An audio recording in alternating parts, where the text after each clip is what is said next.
Terence "Bud" Crawford, 3-division world champion, former undisputed junior welterweight champion, and not only does he hold the title of WBO currently at welterweight, he is the #1 pound-for-pound fighter in the world.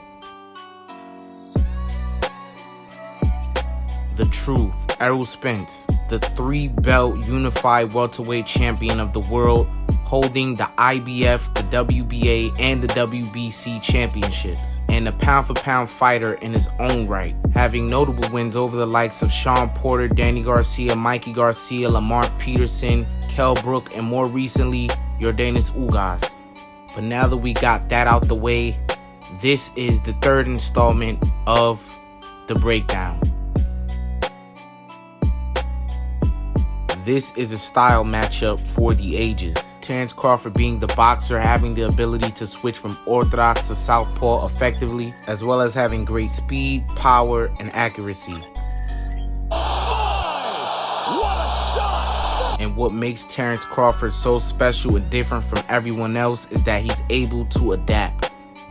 Now, Errol Spence is the Tim Duncan of boxing, if you will. He has a very fundamental offensive attack, and he has one of the best jabs in boxing, using his jab to set up multiple combinations on his opponent. And Errol's relentlessness throughout 12 rounds could be mentally exhausting for his opponents. And above all of that, Errol Spence is one of the most proficient body punchers in the game right now. Throughout a fight, he slows you down with so many body shots that he throws. It's incredible. And he fights at a really high pace, and he has really good conditioning. Now, we know what makes Errol Spence and Terence Crawford great. Now it's time to assess the fight, break it down, and explain what's going to happen come fight night. Now, for starters, Terence Crawford is a slow starter, and Errol Spence starts really fast. And like I said, he fights with a really high pace. And Errol Spence will not be afraid to press the action on Terence Crawford. He will not wait. But perhaps the biggest question is in this fight, or at least one of, is will Terence Crawford switch to southpaw against a southpaw and Errol Spence? And will he be at a disadvantage if he does so? I have always had this belief that if Terence Crawford starts the fight in southpaw, he's coming to knock you out early, because what he usually does is starts in the orthodox stance to check your temperature and see what your weaknesses and what your strengths are. And once he's figured that out, he then switches to southpaw and begins his process of getting the knockout. So I believe there's absolutely no way that he doesn't switch to southpaw when the opportunity presents itself. But early on in this fight, I see Errol Spence probing and using the jab and trying to get in on Terence Crawford. But it would not be as easy to pin Terence Crawford against the ropes because he has some really good footwork. But what worries me about Errol Spence opening up early in this fight is that he leaves himself vulnerable very often. Early or late in the fight, these bad habits are a constant for Errol Spence. And I don't know how long he can keep getting away with that, because Terence Crawford's IQ is really good and he's a really good counterpuncher. As you can see here, like Errol Spence, Ndongo was caught lunging in and he paid for it viciously. And here's another example of Jeff Horn doing the same thing. Crawford quickly realized that Jeff Horn kept lunging in, so he set him up for a counter and spinned off of him, leaving him with his back to the ropes. And although Terence Crawford may find a lot of openings in this fight, he's not as active as Errol Spence. Therefore, leads me to my conclusion that Errol Spence will bag a handful of the early rounds if he is able to hold up, because he will be getting countered early in the fight.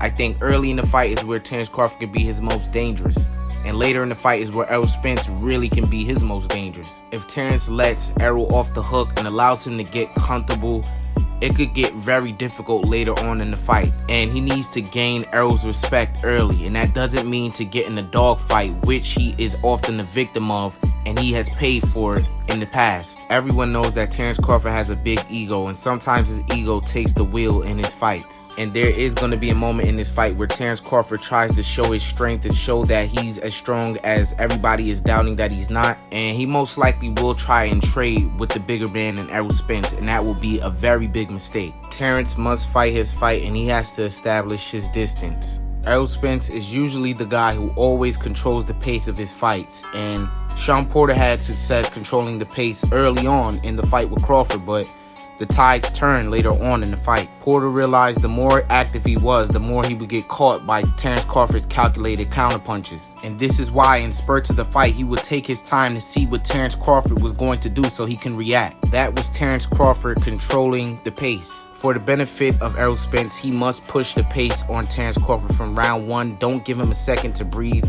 and don't give him an opportunity to pick you apart. But pushing forward on Terence Crawford does come with this risk, but Shawn Porter had really good success in their fight using that same strategy. And I believe Errol will too. Not only does Errol have the size advantage to help enable him to push Terence Crawford back, he also has a jab that works to his advantage as well. He will have to switch it up against Terence Crawford. He cannot do the same things and be predictable, because if you are predictable against Terence Crawford, he is smart enough to make the adjustment. There's no one way to predict how this fight will go. It's a fight that is so intriguing that there's many ways that it can go. So I apologize if it seems like I'm all over the place. But hopefully my breakdown can help you learn something that you probably didn't notice prior to this video. So now I'm done pulling your leg. I'm gonna give you the actual breakdown of this fight and how I think it's going to play out come fight night. And in advance, this is my opinion and this is how I see the fight. And I made some valid points on both sides that show that either one of these guys could walk out the winner of this fight. But like I said,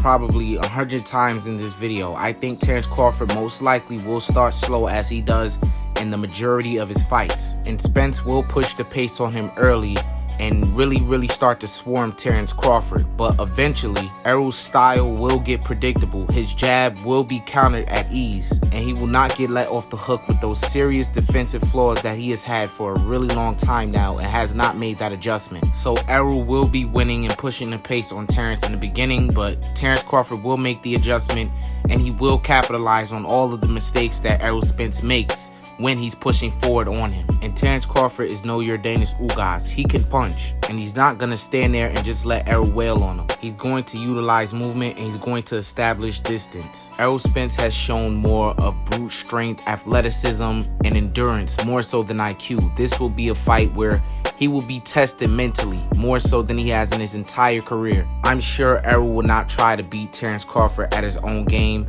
and Terence Crawford just might try to beat Errol Spence at his own game, and like I said, that probably will cost him. But if Terence Crawford comes in and he stays disciplined and doesn't let his ego take over, he will stop Errol Spence in one of the middle to late rounds. You guys better get ready because a storm is coming, the biggest fight in boxing. I've made all the content that I possibly can to promote this fight, and I hope that this fight gets the just due that it needs to probably bring the sport of boxing back to life in the States. I truly hope you guys enjoyed this breakdown video. There will be more to come in the future. Always open to hear other opinions, so make sure you let me know if I missed anything or anything that I forgot to mention. Leave it all down below in the comment section. Make sure you leave a like, make sure you subscribe, follow me on my social media platforms, Instagram and Facebook, and thank you for watching The Breakdown.